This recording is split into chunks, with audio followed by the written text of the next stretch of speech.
এখন যারা কমিটিতে আসবেন আজকে থানা সম্মেলনে কিছুক্ষণের মধ্যেই বিগত কমিটি বিলুপ্ত হবে। আবার সভাপতি সাহেব, ঢাকা নগর পশ্চিমের সভাপতি সাহেব নতুন কমিটি যখন ঘোষণা দিবেন, কমিটিতে যারাই আসবেন তাদের উপরে এই 2টা বছর কিন্তু খুব গুরুত্বপূর্ণ একটি বছর।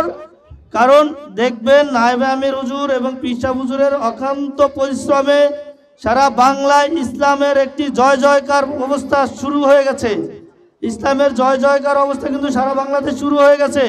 ইতিপূর্বে আপনি দেখতে পারছেন এবং বিভিন্ন মিডিয়া, ইলেকট্রিক মিডিয়ায় লেখালেখি হচ্ছে যে ইতিপূর্বে এরকমের প্ল্যাটফর্ম কেউ তৈরি করতে পারে না, একমাত্র ইসলামী আন্দোলন বাংলাদেশের পক্ষেই সম্ভব হয়েছে এবং হবে।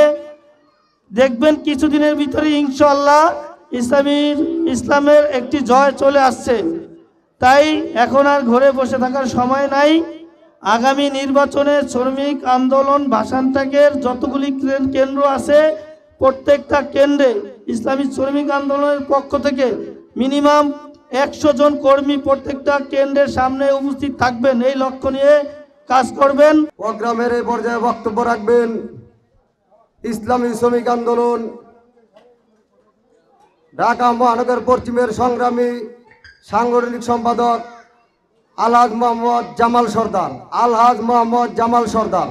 বিসমিল্লাহির রহমানির রহিম। ইসলামিক শ্রমিক আন্দোলন বাংলাদেশ ভাষান্তক থানা কর্তৃক আয়োজিত আজকের এই ইফতার মাহফিল ও থানা সম্মেলনের প্রধান অতিথি হিসাবে উপস্থিত থাকবেন মোহাম্মদ খলিলুর রহমান। প্রধান বক্তা হিসাবে উপস্থিত থাকবেন আলহাজ কামাল উদ্দিন আহমেদ, ইসলামী শ্রমিক আন্দোলন বাংলাদেশ ঢাকা মহানগর কেন্দ্রীয় কমিটি। আরও উপস্থিত থাকবেন অত্র এলাকার মুজাহিদ কমিটির সদর আলহাজ জহির আহমেদ, আরও অন্যান্য বিশেষ অতিথিবৃন্দ ও আমার দিন প্রিয় ভাই ও বন্ধুরা।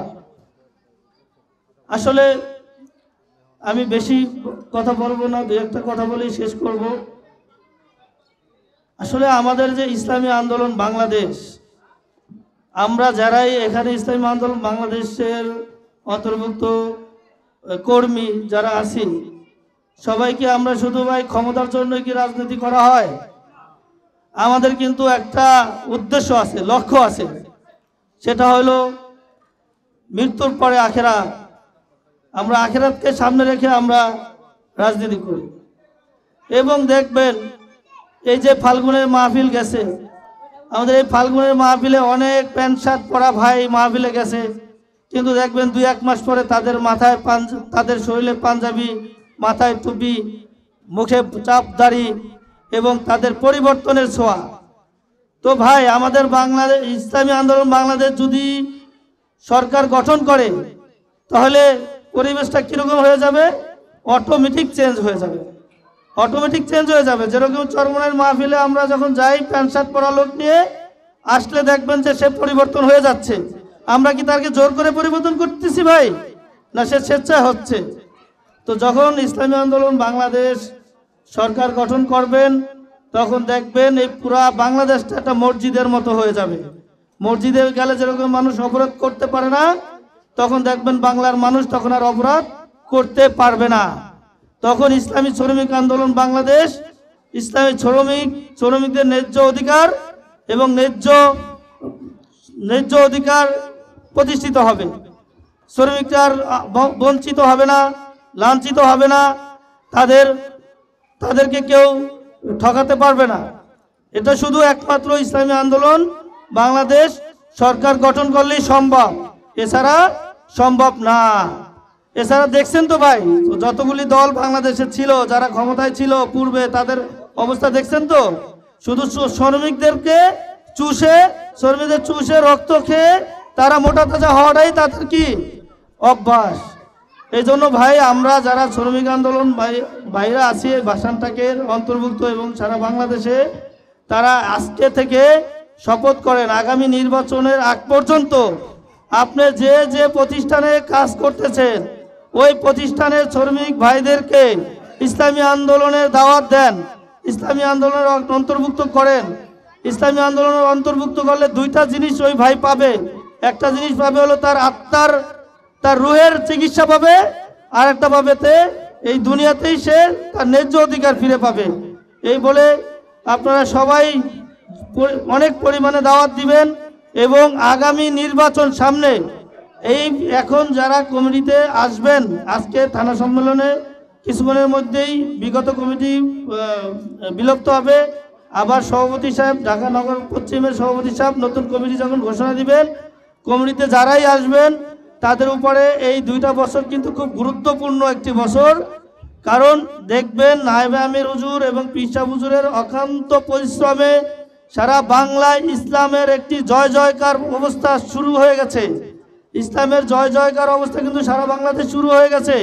ইতিপূর্বে আপনি দেখতে পারছেন এবং বিভিন্ন মিডিয়া, ইলেকট্রিক মিডিয়ায় লেখালেখি হচ্ছে যে ইতিপূর্বে এরকমের প্ল্যাটফর্ম কেউ তৈরি করতে পারে না, একমাত্র ইসলামী আন্দোলন বাংলাদেশের পক্ষেই সম্ভব হয়েছে এবং হবে। দেখবেন কিছুদিনের ভিতরে ইনশাআল্লাহ ইসলামের একটি জয় চলে আসছে। তাই এখন আর ঘরে বসে থাকার সময় নাই। আগামী নির্বাচনে শ্রমিক আন্দোলন ভাষান্তকের যতগুলি কেন্দ্র আছে প্রত্যেকটা কেন্দ্রে ইসলামী শ্রমিক আন্দোলনের পক্ষ থেকে মিনিমাম 100 জন কর্মী প্রত্যেকটা কেন্দ্রের সামনে উপস্থিত থাকবেন, এই লক্ষ্য নিয়ে কাজ করবেন। এবং দেখবেন 100 লোক কর্মী যদি একটা কেন্দ্রের সামনে রাখতে পারেন, ওইখানে 100 কর্মীর পিছনে অন্তত 500 ভোট থাকে তার ফ্যামিলির। অতএব 500 লোক যদি একটা কেন্দ্রে আপনার ভোট দেয়, ভোট দিয়ে যখন আসবে, আসার পরে বলবে আমি ইসলামী আন্দোলনে হাত পাকায় ভোট দিয়ে আসছি, দেখবেন একটা জয় জয়কার অবস্থান হয়ে গেছে। এবং ভোট কিন্তু ভাই শ্রমিকরাই দেয়। একমাত্র দেখবেন যে ফজরের পরে যখন ওই ভোট কেন্দ্রে দেখবেন শ্রমিক, রিক্সাওয়ালা, দিনমজুর, দোকানদার এরাই কিন্তু লাইনে গিয়ে দাঁড়ায়। 5তলা 10তলা বাড়িওয়ালারা কিন্তু ভাই দাঁড়ায় না।